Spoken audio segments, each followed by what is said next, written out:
She refused food to buy jewelries. The billionaire CEO saw it and made a decision that shocked everyone. The question caught her off guard. Not what she expected from a man in a $1,000 suit.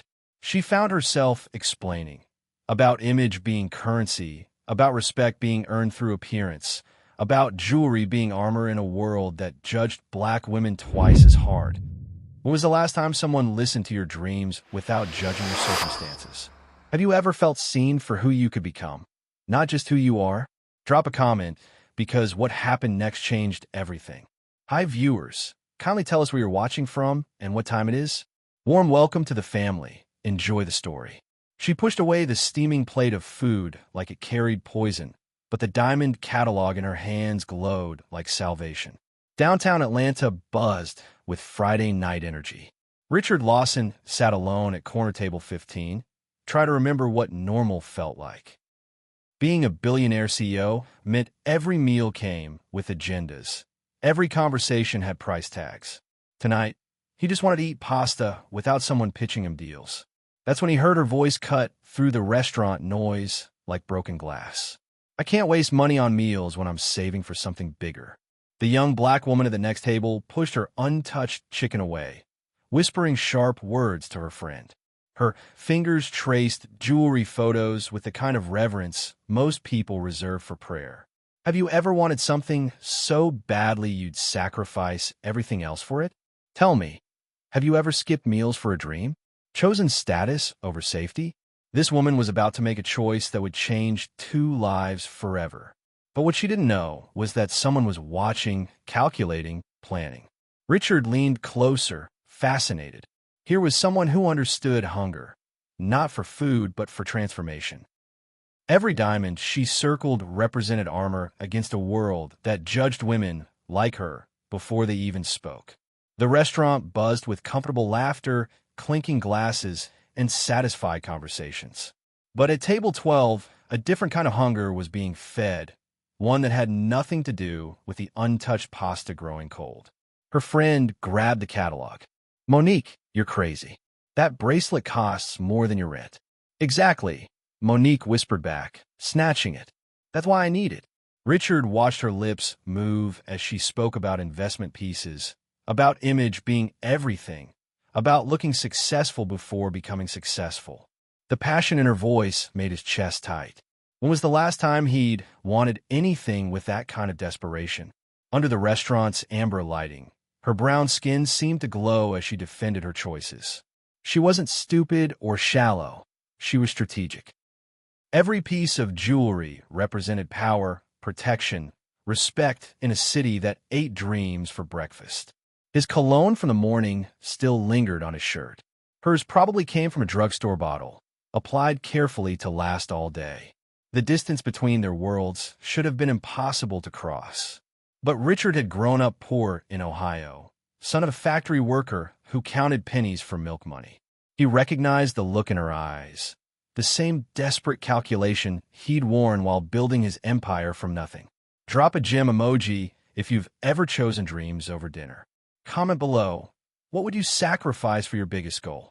Because this woman was about to discover that sometimes the universe sends exactly what you need in the form of exactly what you don't expect.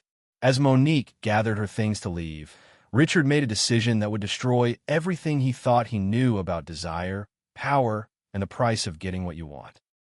He stood up, walked across that crowded restaurant, and changed both their lives with 4 simple words. Excuse me, beautiful lady. When a billionaire offers to buy you jewelry, the smart move is to say yes. She said no, and that's when things got interesting. Monique's eyes went wide when Richard approached her table. Tall, expensive suit, confidence that money couldn't buy, just confidence that came from having it. Her friend kicked her under the table, but Monique was already building walls. I saw you looking at jewelry, he said simply. Mind if I ask why those pieces matter so much to you? Most men would have offered to buy her something pretty. Richard asked her to explain herself. The difference hit her like cold water. You wouldn't understand, she replied, closing the catalog. Try me. Her friend excused herself to the bathroom. Smart woman knew when to disappear. Richard slid into the empty chair without invitation. and Monique felt her pulse quicken despite her better judgment. "Let me guess," she said, voice steady as steel. "Rich man sees poor woman, thinks he can save her with his credit card." I've heard this story before. Have you heard the one where the rich man grew up eating government cheese and knows exactly what hunger looks like? That stopped her cold. She studied his face, searching for lies, for the punchline, for the catch that always came with offers too good to be true. "What do you want?" she asked. "To understand why you'd skip dinner for diamonds." The question caught her off guard. Not what she expected from a man in a $1,000 suit. She found herself explaining about image being currency, about respect being earned through appearance, about jewelry being armor in a world that judged black women twice as hard. Richard listened like her words mattered. Not the polite listening of someone waiting their turn to speak, but the focused attention of someone actually learning something. When was the last time someone listened to your dreams without judging your circumstances? Have you ever felt seen for who you could become, not just who you are? Drop a comment, because what happened next changed everything. Under the restaurant's soft lighting, electricity crackled between them. When he leaned forward to hear her better, she caught his scent, expensive cologne mixed with something uniquely him. Her skin warmed despite the air conditioning. "I'm not looking for a sugar daddy," she said, testing him. "Good," he replied without missing a beat, "because I'm not looking for someone to buy." The words hung between them like a challenge. He pulled out a business card, wrote something on the back, and slid it across the table. "I have a proposition for you. Not about jewelry, about business." "What kind of business?" "The kind that might make you rich enough to buy your own diamonds." She walked away from a man who could afford her entire wish list, but the business card he slipped in her catalog would haunt her for days, especially the handwritten note on the back. "Call me when you're ready to stop running from opportunities." For 3 days, she stared at his business card like it might explode. On the 4th day, she called him and immediately regretted it. Monique's studio apartment felt smaller each time she paced from window to bed. The business card sat on her nightstand, catching streetlight like a beacon she couldn't ignore. Richard Lawson, CEO, Lawson Tech Solutions. The kind of company that owned buildings she walked past dreaming about. She'd research him online until her eyes burned. Billionaire tech mogul, started from nothing in Ohio, built an empire in New York before expanding to Atlanta. No scandals, no controversies, just success stacked on top of more success. The handwritten note on the back of his card made her stomach flutter every time she read it. His handwriting was confident, masculine, the kind that probably signed million-dollar contracts daily. Have you ever held on to something you were scared to use? A phone number, an opportunity, a chance that terrified you? Tell me what you did with it, because fear and opportunity often were the same face. Her friend Keisha stopped by on day 3, took one look at the card and rolled her eyes. "Girl, you've been staring at that thing like it's going to speak to you. Either call the man or throw it away. What if it's a game? What if he gets his kicks playing with broke women? What if it's not?" That night, Monique lay in bed remembering his cologne lingering on the business card. She'd caught herself pressing it to her nose twice, breathing in the memory of expensive fabric and confident masculinity. The physical reaction annoyed her. She prided herself on being immune to smooth-talking men with deep pockets. But Richard hadn't been smooth. He'd been direct, respectful, genuinely curious about her mind. When was the last time a man asked about her business dreams instead of her body? On day 4, she dialed his number before she could lose her nerve. Lawson Tech Solutions, Mr. Lawson's office. His secretary's voice was crisp, professional, intimidating. Monique almost hung up. He asked me to call. About a business proposition. My name is Monique. Oh, Mr. Lawson has been expecting your call. Hold, please. Expecting her call? Her heart hammered against her ribs. Monique. His voice came through the phone like warm honey. I was beginning to think you'd thrown away my card. I considered it. He laughed. Not mocking, but genuinely amused. Honest. I like that. Are you free for lunch tomorrow? There's something I want to show you. Where? The Ritz-Carlton. 1 o'clock. Her stomach dropped. The Ritz-Carlton was where Atlanta's elite played. She'd walked past it countless times, never imagining she'd step foot inside. I don't know if that's Trust me, he said softly. One conversation. If you don't like what I'm offering, you never have to see me again. After she hung up, one thought burned through her mind. She didn't own a single outfit worthy of walking into that lobby. The irony wasn't lost on her. He was about to see exactly why she needed what he was offering. She walked into the Ritz-Carlton wearing her best dress, knowing it wasn't good enough. He noticed, not the dress, but the confidence she wore despite it. Crystal chandeliers cast rainbow fragments across white tablecloths, while soft piano music provided soundtrack to conversations worth millions. At their corner table, two worlds prepared to collide. Monique had chosen her outfit carefully, black dress from Target, styled to look expensive. She'd watched YouTube tutorials on walking with confidence, practiced her handshake in a mirror, prepared for battle. Richard stood when she approached, and her breath caught. In the restaurant's dim lighting, he'd been attractive. In the Ritz's golden glow, wearing a perfectly tailored navy suit, he was devastating. "You look beautiful," he said simply. Not nice or pretty, beautiful. Like he meant it. They settled into chairs that probably cost more than her monthly rent. The menu had no prices, which meant she couldn't afford anything on it. But when the waiter appeared, Richard ordered for both of them without making her feel helpless. "Tell me about your business plan," he said once they were alone. She'd expected small talk, flirtation, the usual dance. Instead, he cut straight to substance. "What business plan?" "The one you've been working on in your head. The reason you know exactly which jewelry pieces represent power. You're not buying accessories. You're buying a uniform for the woman you plan to become." His insight made her dizzy. How did he see so clearly what she'd barely admitted to herself? When was the last time someone listened to your dreams without judging your circumstances? Have you ever felt seen for who you could become, not just who you are? Drop a comment, because what happened next proved that recognition can be more intoxicating than any drug. She found herself talking about fashion, about creating clothing that made women feel powerful, about understanding what it meant to dress for the life you wanted. He listened with laser focus, asking questions that proved he understood business, not just money. "Fashion isn't about clothes," she said, passion making her forget where they were. "It's about transformation. It's about walking into a room and owning it before you even speak." Exactly. His eyes lit up. And technology isn't about computers. It's about connection, about making impossible things possible. The waiter brought wine.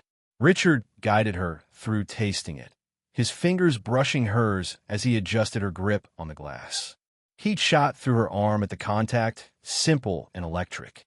"What are you proposing?" she asked, struggling to focus on business when his cologne was scrambling her thoughts. "Investment. Real money for a real business plan. Not charity, partnership. With what collateral? I have nothing to offer. You have vision. You have hunger.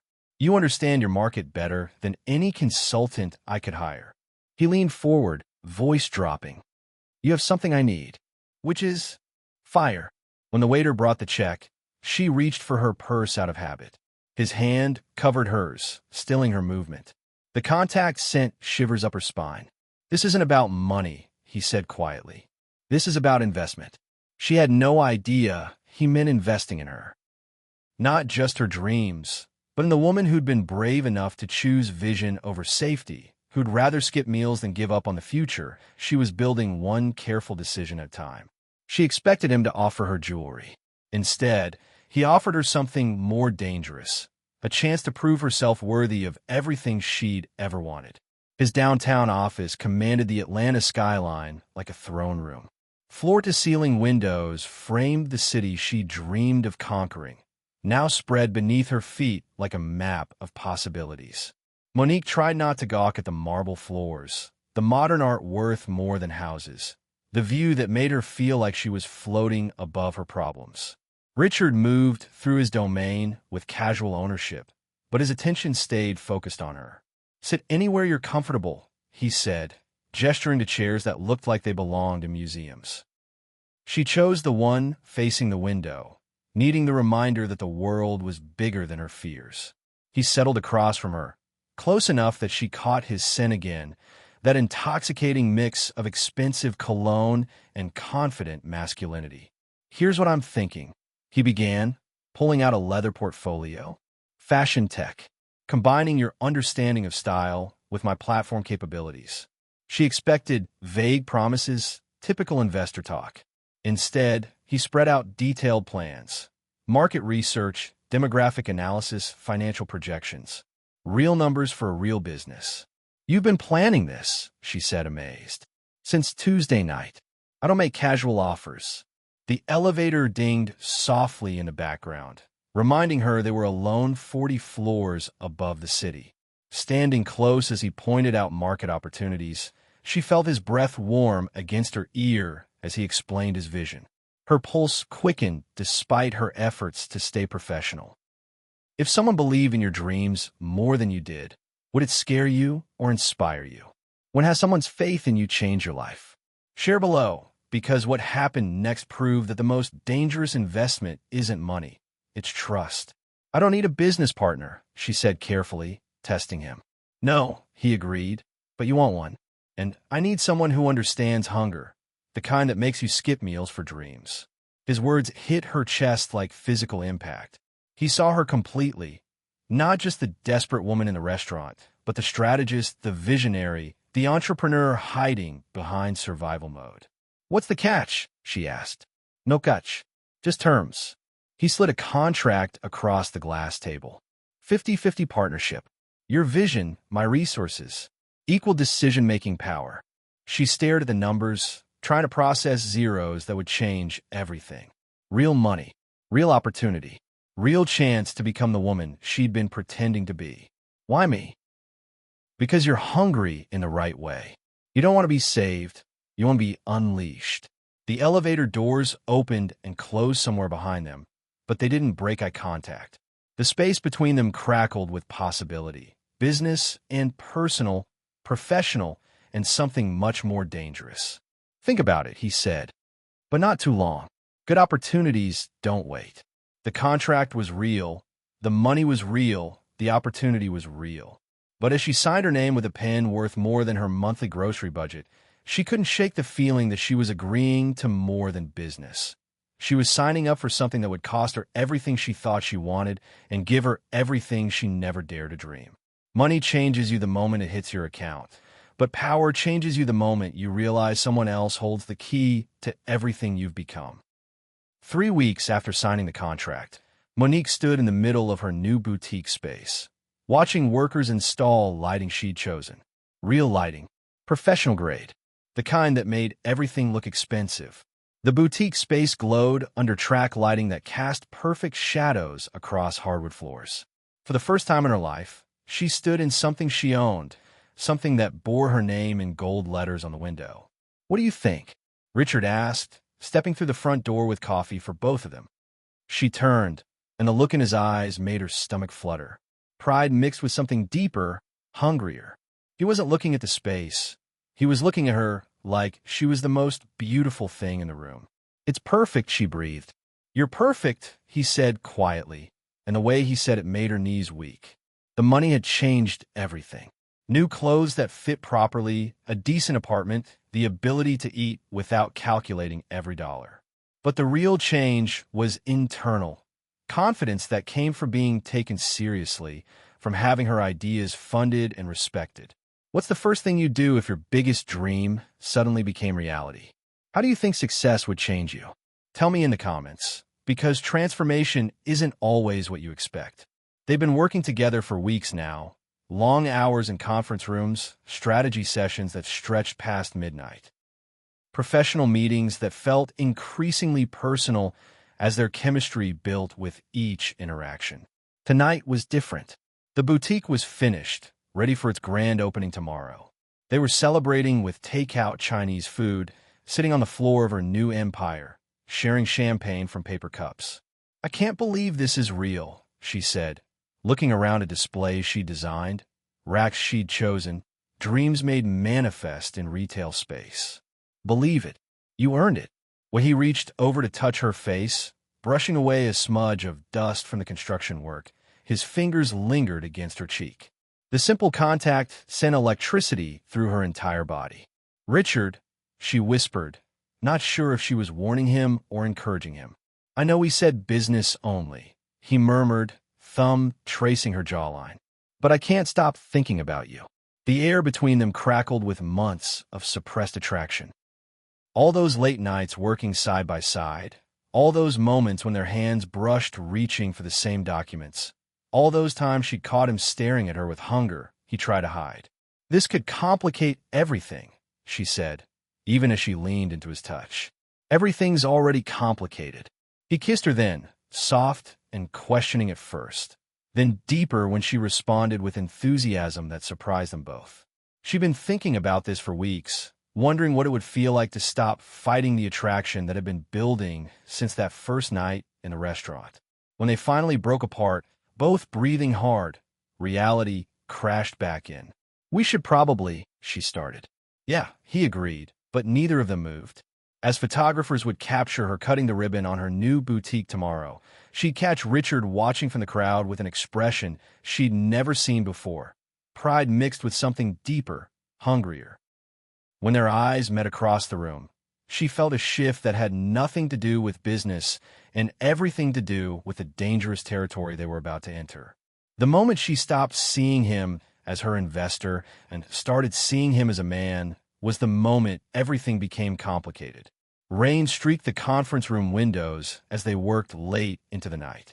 The empty office building wrapped around them like a cocoon, city lights below creating intimacy neither had planned.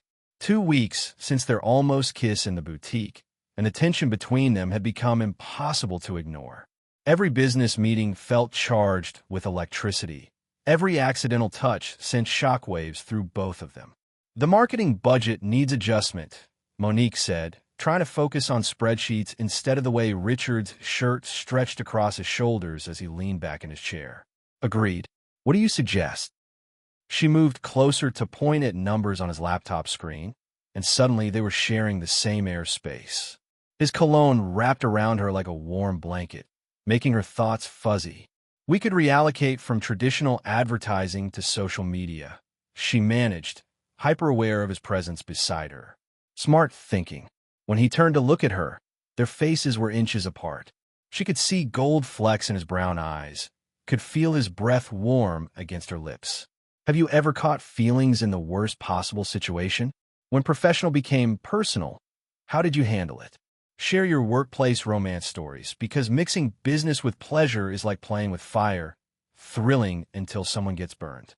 "Monique," he said softly, her name sounding different in his voice, lower, more intimate. "We can't," she whispered, but she didn't move away. "I know." Neither of them moved for a long moment, caught in the dangerous space between wanting and knowing better. Then his phone buzzed with a text, breaking the spell. "Crisis with the soul contract," he said, pulling back reluctantly. "I have to handle this." She nodded, trying to ignore the disappointment that crashed through her. Of course, business first. But as he gathered his things, he paused at the door. "For what it's worth," he said quietly, "this isn't just business anymore. At least not for me." After he left, she sat alone in the conference room, staring at city lights and trying to untangle her feelings. Richard wasn't just her business partner anymore. He was the man who brought her coffee exactly how she liked it, who remembered her birthday, who looked at her like she was the most fascinating woman in the world. The next morning, she found flowers on her desk. Not expensive roses or flashy arrangements, but simple daisies with a note. "For brightening every room you enter." The gesture was so thoughtful, so personal, that she had to sit down. This wasn't about money or power or business advantages. This was about a man who paid attention, who noticed what made her smile. When he arrived an hour later, she was waiting with his favorite coffee and a smile that made his eyes light up. "Thank you for the flowers," she said.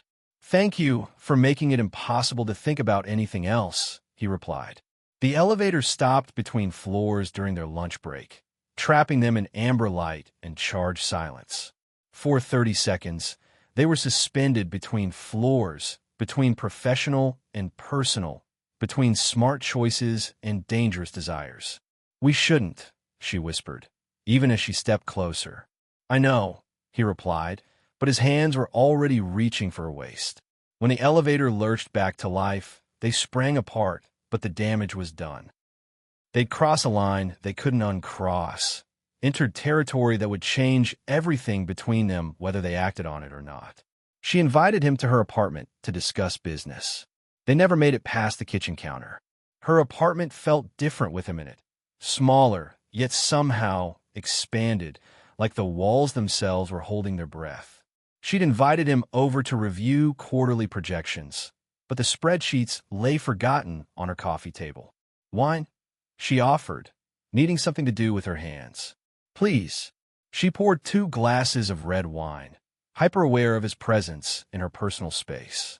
This was her territory now, not some neutral conference room. Here, surrounded by her things, her scent, her life, the professional barriers felt thinner. "The numbers look good," he said, accepting the wine, their fingers brushing during the exchange. "Very good," she agreed, though she wasn't thinking about numbers anymore. He'd loosened his tie, rolled up his sleeves. The casual version of Richard was even more dangerous than the boardroom version. More human, more touchable, more real. "Monique," he said quietly, setting down his wine glass. "We need to talk about this." "About what?" "About the way you look at me. About the way I can't concentrate in meetings because I'm thinking about your smile. About the fact that I've been falling for my business partner and I don't know what to do about it." His honesty hit her like a physical force. No games, no manipulation, just raw truth that matched her own feelings. When you know what you want, how long do you wait to take it? Have you ever made a move that changed everything? Drop a fire emoji if you've been there, because what happened next proved that some risks are worth taking. "I've been thinking about you too," she admitted, stepping closer. "More than I should." "How much more?" Instead of answering with words, she kissed him. Not the soft, questioning kiss from weeks ago, but something fierce and certain. She'd been thinking about this moment for weeks, wondering what it would feel like to stop fighting the attraction that had been consuming her thoughts. He responded immediately, hands tangling in her hair, pulling her closer until there was no space between them. She could taste wine on his lips, could feel the rapid beat of his heart against her chest. "Are you sure?" he asked against her mouth. "I've never been more sure of anything," she breathed back. She kissed him like she'd been thinking about it for weeks, because she had. When he lifted her onto the granite countertop, her legs wrapped around his waist with certainty that surprised them both. His hands roamed her body with reverence, like he was memorizing every curve. "I'm not glass," she said between kisses, backing him against the kitchen counter. "Stop handling me like I'll break." His eyes darkened as he understood what she was asking for. "Show me what you want," he growled, and for once, she didn't hesitate. Their lovemaking was urgent and desperate. Months of suppressed attraction finally given permission to burn. He worshipped her body like she was precious, while she claimed his with confidence that left them both breathless.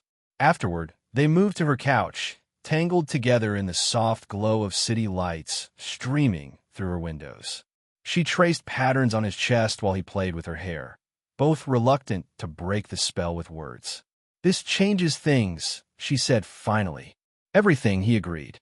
As they lay there, his phone lit up with messages. Crisis at his company that couldn't wait. She could see the tension return to his shoulders as he read. "Go," she said, understanding. "Handle whatever needs handling. I don't want to leave. I don't want you to leave either. But that's what makes this real. Choosing each other even when other things demand our attention." As the door closed behind him, she touched her lips, still swollen from his kisses. But doubt whispered in the quiet apartment. When worlds collide, something always breaks. She just didn't know yet which one of them would shatter first. Finding his wedding ring on her coffee table felt like discovering a bomb that had been ticking beside her heart all along. Morning sunlight streamed through her blinds, casting shadows across the living room where they'd made love just hours before.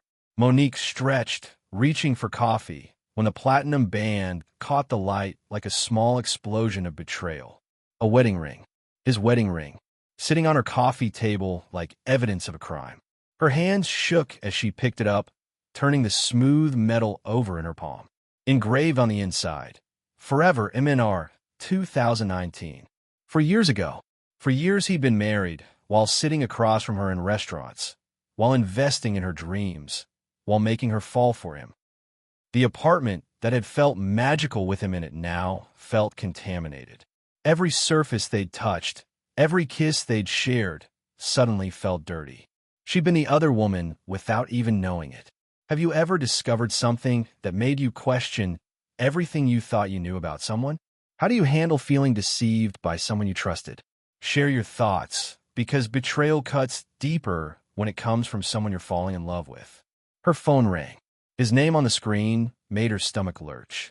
"Good morning, beautiful," his voice warm with satisfaction from the night before. "I found something," she said quietly. Silence. "Then what did you find?" "Your wedding ring." The pause that followed told her everything. Not confusion, not surprise, but resignation. He'd known this moment would come. "I can explain. Can you?" "Because right now I'm looking at a ring that says you've been married for 4 years, and I'm trying to figure out what kind of man sleeps with his business partner while his wife is at home." "Monique, please. Let me come over. Let me explain." "Explain what? That you lied to me? That every moment between us was built on deception? That I'm just another rich man's side piece?" "It's not like that." "Then what is it like, Richard? What exactly is it like?" Her voice cracked on his name, and she hated herself for still wanting to believe whatever explanation he was about to give.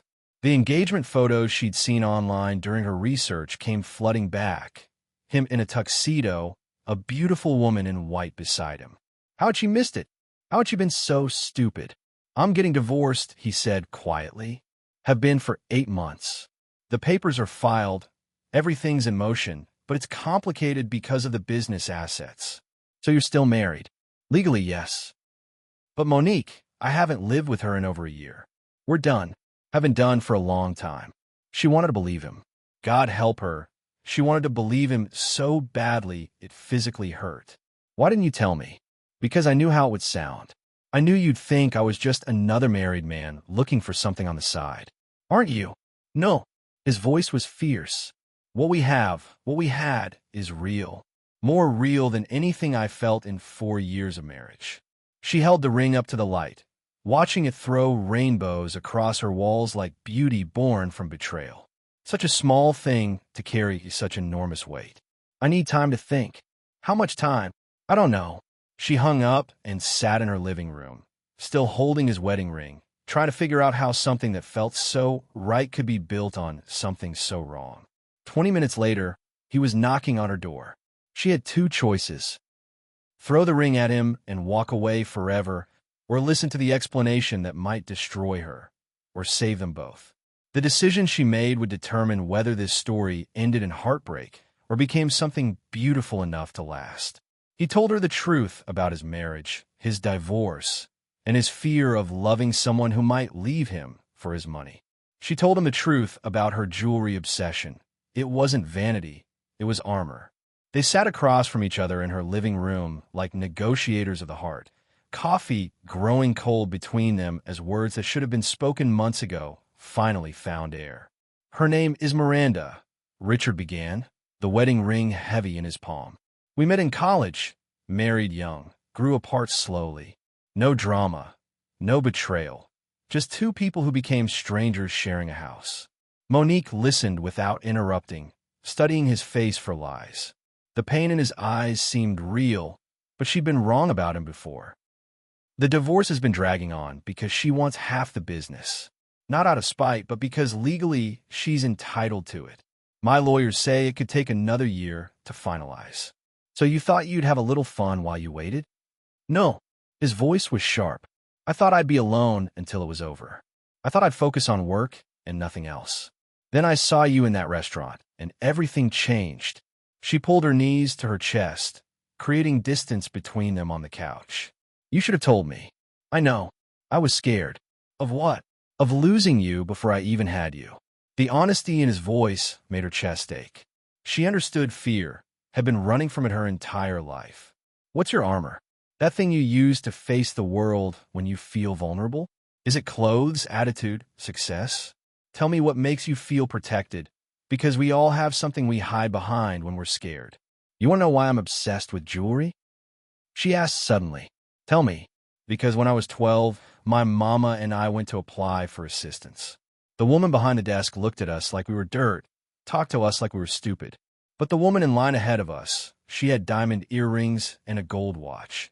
That lady got smiled at, got called ma'am, got treated like she mattered. Richard leaned forward, listening intently. I decided that day that nobody would ever look at me like I was less than. Every piece of jewelry I wanted was armor against a world that judges women like me before we even speak. You think I'm shallow, she continued. I think you're brilliant, he replied quietly. Every piece of jewelry you wanted was armor against a world that judges women like you before you even speak. His understanding shifted something in her chest. Not pity, not condescension, but recognition of her strategy, her intelligence, her survival instincts. I should have seen it sooner, he said. You weren't being superficial. You were being strategic. And you weren't trying to buy me. You were trying to invest in me. They looked at each other across the coffee table, seeing clearly for the first time. Two people who'd built walls for protection, who understood hunger and fear and the price of wanting something better. I'm scared, she admitted. Of what? Of matching to you. Of you matching to me. Of building something real with someone who's still legally tied to someone else. I'm scared too, he said. Of loving someone who might decide my money is more interesting than my heart. Is that what happened with your marriage? She never saw me, just saw what I could provide. Monique reached across the table, taking his hand. His fingers intertwined with hers, warm and strong and steady. I see you, she said quietly. The man who grew up poor and remembers what hunger feels like. The man who invests in dreams instead of just companies. The man who saw my worth before I believed in it myself. As he reached for her across the coffee table, his phone rang with news that would test everything they'd just revealed. His ex-wife was contesting the divorce, claiming half his business, including the investment in Monique's company. The war for their future was about to begin, and they'd have to fight it together or lose everything they'd built. His ex-wife didn't just want half his money. She wanted to destroy the woman who'd stolen what she thought was hers. The law office felt like a battlefield dressed in mahogany and leather. Documents scattered across the conference table like casualties of a war neither of them had wanted to fight. Miranda Lawson sat across from them, looking every inch the wronged wife. Designer suit, perfect makeup, wounded dignity performed for the lawyer's benefit. She hadn't looked at Monique once, but her presence filled the room like poison gas. My client is seeking immediate injunction against all current business investments pending final divorce settlement, Miranda's lawyer announced, sliding papers across the polished table. Monique's stomach dropped. Everything, her boutique, her dreams, her future, suddenly hung in the balance of a woman who'd never loved Richard but refused to let him go. Mrs. Lawson has evidence that her husband began this relationship while still married, which constitutes adultery and affects asset division, the lawyer continued. Richard's hand found hers under the table, squeezing tight. We've been separated for over a year, he said firmly. Separated is not divorced, Mr. Lawson. Have you ever had someone try to destroy your happiness out of jealousy? How do you fight for what you've built together? Share your experiences with relationship interference, because some battles are worth every scar they leave behind. Monique studied Miranda's face, seeing past the performance to the real motivation. This wasn't about love or money. This was about winning. About making sure Richard paid for choosing someone else. Miss Williams, Miranda's lawyer addressed her directly. My client is prepared to offer you a settlement to walk away from both the business relationship and the personal one.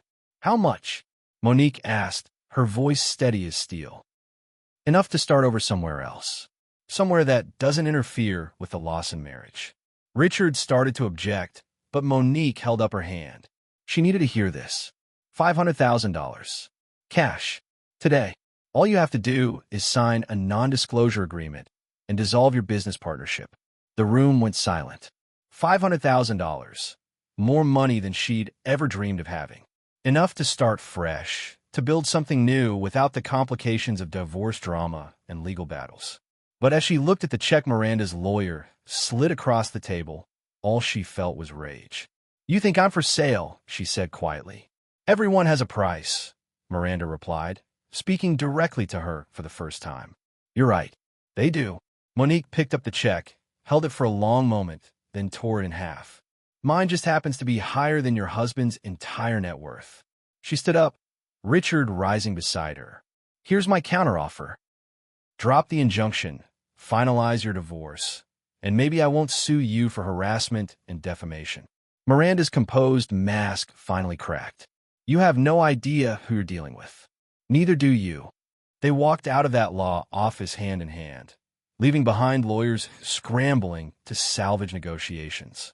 In the parking garage, away from prying eyes, Richard pulled her into his arms. "You just walked away from $500,000, he said, amazement in his voice. "I walked towards something worth more." Their kiss tasted like victory and desperation combined. Two people who'd chosen each other over safety, over money, over the easy way out. But as they drove away, both knew the real battle was just beginning. Miranda wasn't done, and the judge's decision would determine whether their love story became a fairy tale or a cautionary tale about the price of wanting what belonged to someone else. The next morning's headline would change everything. CEO's affair cost company millions. The real war was about to begin, and they'd need more than love to survive what was coming. He had 24 hours to choose between keeping his empire or protecting the woman who'd taught him that some things were worth more than money. The courthouse steps stretched before them like a runway to their future, media cameras flashing as they walked hand in hand toward a verdict that would change everything. Inside, the judge's chambers felt smaller than expected for a decision worth hundreds of millions. Judge Harrison, a woman in her 60s with sharp eyes and no patience for drama, reviewed the file spread before her. "This is unusual," she said finally. "Divorce proceedings tangled with business partnerships and allegations of adultery. Mrs. Lawson, you're claiming half of all business assets, including investments made during separation." "That's correct, Your Honor." Richard's lawyer leaned forward. "Your Honor, our client has documentation proving complete separation of assets and living arrangements for over 14 months prior to any business relationship with Miss Williams. Yet no formal divorce filing until 8 months ago," Miranda's lawyer countered, "during which time my client maintained hope for reconciliation." Monique sat in the gallery, watching the woman she'd never met fight for a man who'd made his choice clear. The irony wasn't lost on her. They were battling over Richard like he was property instead of a person. Would you give up everything for love?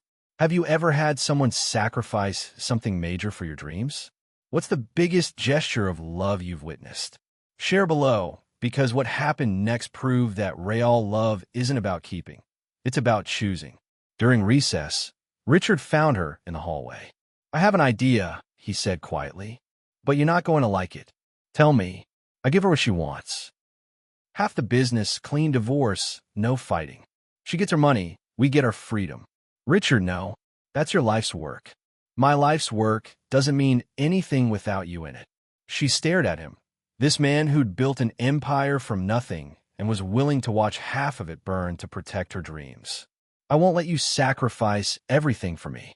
It's not sacrifice if I'm choosing what matters more." Before she could argue, they were called back in. Judge Harrison looked tired, like she'd seen too many people destroy each other over money that wouldn't matter when they were dead. "I'm awarding Mrs. Lawson 30% of marital assets," she announced. "Not the 50% requested, but significant enough to provide fair compensation for her contributions to the marriage." Miranda's face went red. "Your Honor, that's my decision. Mr.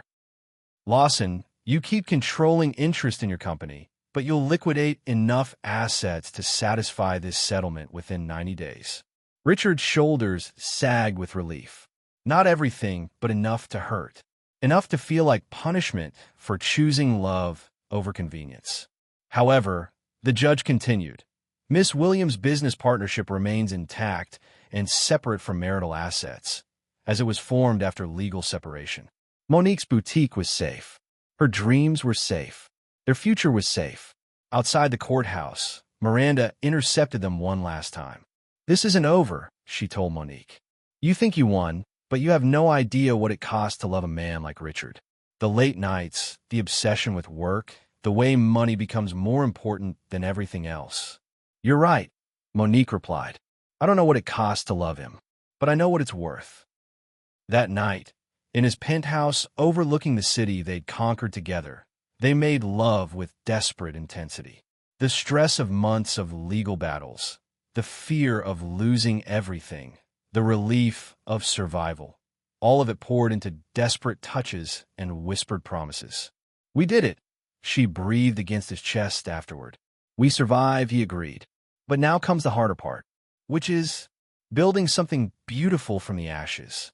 As they fell asleep tangled together, neither knew that their real test was still coming. Success had a way of bringing new challenges, and the empire they were about to build would demand sacrifices they couldn't yet imagine. They'd survived lawyers, lies, and litigation. Now came the harder part, building a love that could withstand success. 1 year later, the new office space buzzed with energy and ambition. His tech empire and her fashion vision had merged into something neither could have created alone. A testament to what happened when love became strategy. The joint headquarters stretched across 2 floors of Atlanta's most prestigious building. Lawson Williams Enterprises, the sign read in sleek gold letters. Their names linked forever in business and in life. Monique walked through the fashion department, watching designers bring her visions to life.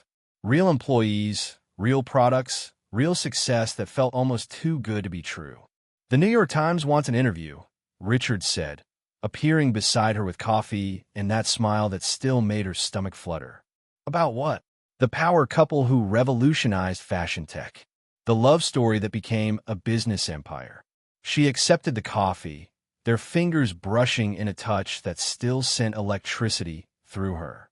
2 years since that first night in the restaurant, and he still affected her like a teenager with her first crush. What does real partnership look like to you? When you think of power couples, what qualities do you admire most? Share your relationship goals, because building an empire is easier than maintaining the love that created it. Their success had been swift and overwhelming. The fashion tech platform they developed was changing how people shopped, how they saw themselves, how they expressed their identities through clothing. Major investors were circling, offering buyouts that would make them both incredibly wealthy. But success came with prices they hadn't expected. 16-hour workdays, constant travel, media attention that dissected their relationship for public entertainment. The woman who'd once skipped meals to save money now had assistants scheduling her lunch breaks. "Do you miss it?" he asked during a rare, quiet moment in her office. "Miss what?" "Being hungry, having something to chase." She considered the question, looking out at the Atlanta skyline they'd conquered. Sometimes, hunger made everything simple. Want something? Work for it. Get it or don't. And now we have everything we wanted and have to figure out what comes next.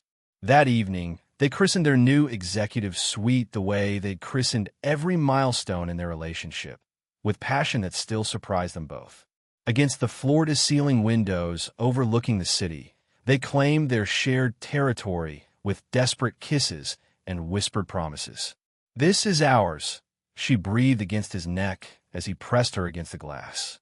"All of it," he agreed, his hands roaming her body with familiar reverence. "Everything we dreamed, everything we built." Their lovemaking had evolved from desperate attraction to something deeper. The physical expression of partnership that extended beyond the bedroom into boardrooms and conference calls and shared visions of the future. "I love you," she said afterward, the words still new enough to feel dangerous. "I love you more," he replied, the argument they'd been having for months. "Impossible. Prove it." But as they lay tangled on the couch in her office, city lights painting patterns on their skin, she felt a familiar sensation. Not hunger for jewelry this time, but something else she'd never dared want. The desire to create a family with the man who'd seen her worth before she believed it herself. The conversation that would change everything was coming. The question was whether their love was strong enough to handle the next chapter of their empire building, the one that involved more than just business success, but the creation of a legacy that would outlast them both. She'd spent years hungry for diamonds and gold, but now she craved something money couldn't buy, the chance to create life with the man who'd given her everything. 6 months later, the penthouse terrace overlooked Atlanta's glittering skyline. The city they'd conquered together spread below like a jeweled blanket, but tonight they were focused on dreams bigger than empires. Monique had been carrying the secret for 2 weeks, waiting for the right moment. Not because she was scared, she'd moved past fear when she chose love over safety, but because she wanted this conversation to be perfect. "Remember that first night?" she asked, settling beside him on the outdoor couch they'd bought together, chosen together, argued about together. "Which first night? The restaurant? The office? Your apartment?" "The restaurant. When you saw me pushing away food to look at jewelry. You were magnificent, fierce and focused, and completely unashamed of what you wanted." She smiled, remembering that desperate woman who thought diamonds could save her. "I thought I knew what hunger was." "What do you mean?" She turned to face him fully, memorizing this moment before everything changed. "I was hungry for respect, for power, for protection. I thought jewelry could give me that. It could have. It did in a way." "No, you did. You saw what I was really hungry for before I did. What's the difference between wanting something and deserving it? Between taking what you need and receiving what you've earned? Tell me about a time someone helped you see your own worth, because recognition changes everything."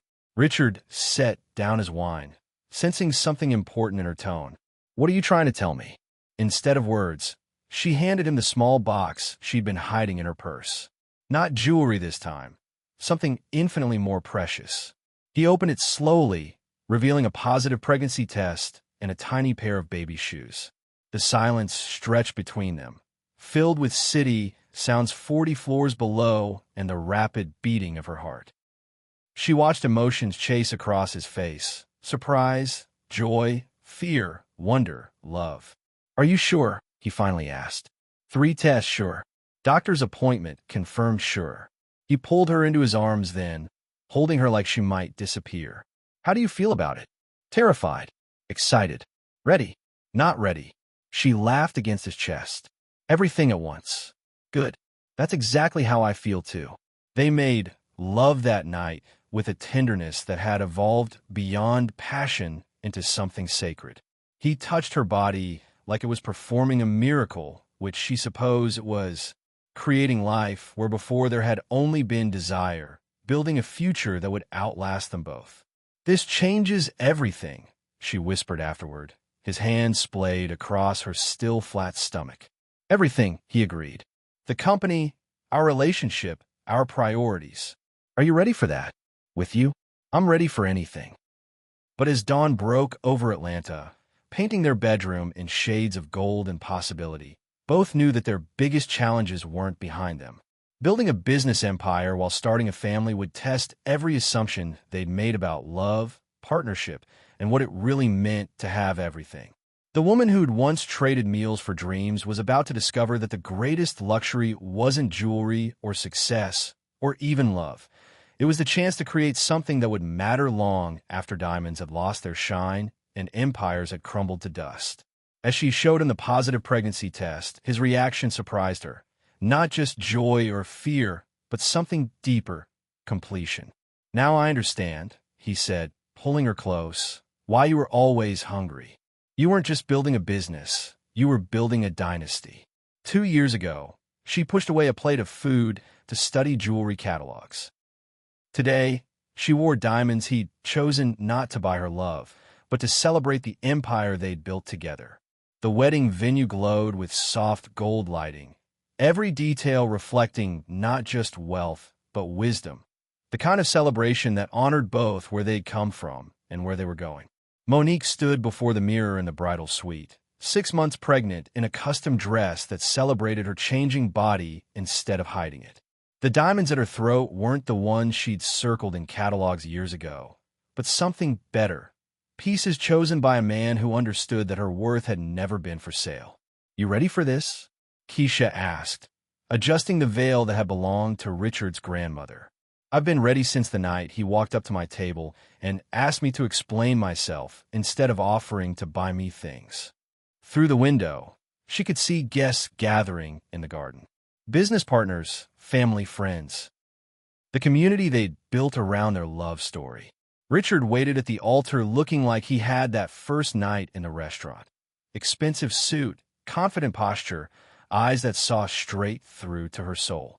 But now she knew what was beneath the surface.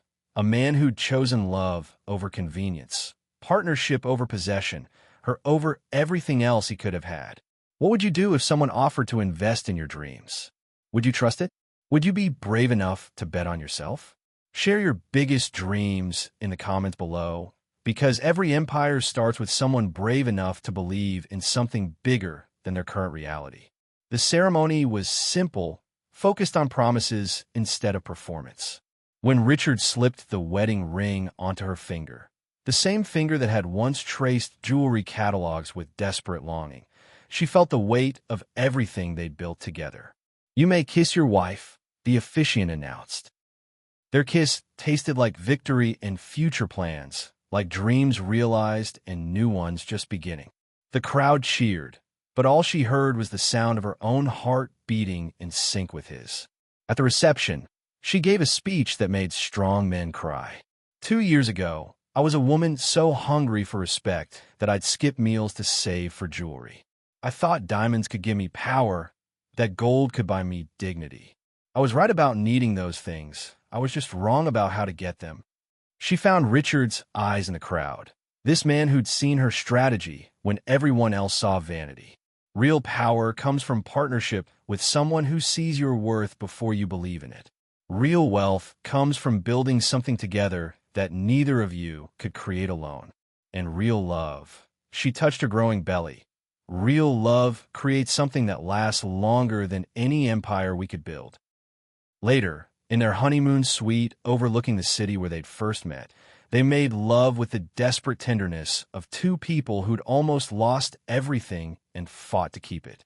Her pregnant body was more beautiful to him than it had ever been, carrying not just their child but their future, their legacy, their proof that some gambles were worth everything.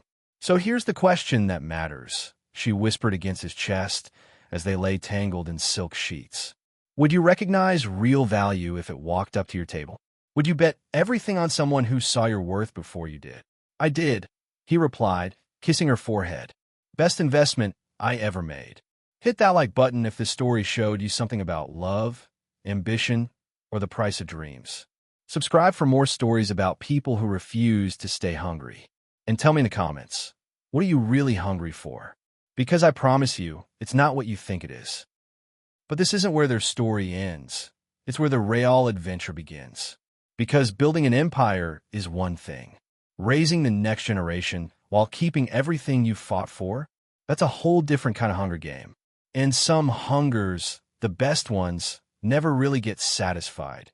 They just evolve into something bigger, something better, something worth passing down to the children who will inherit the world their parents' love created.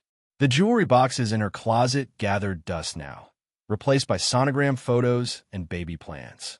But sometimes she'd catch her reflection wearing the simple gold band that meant more than all the diamonds she'd ever wanted, and remember that the most valuable things in life were never the ones you could buy. They were the ones you built with patience and faith, and someone brave enough to bet on your dreams before you even knew what they were worth.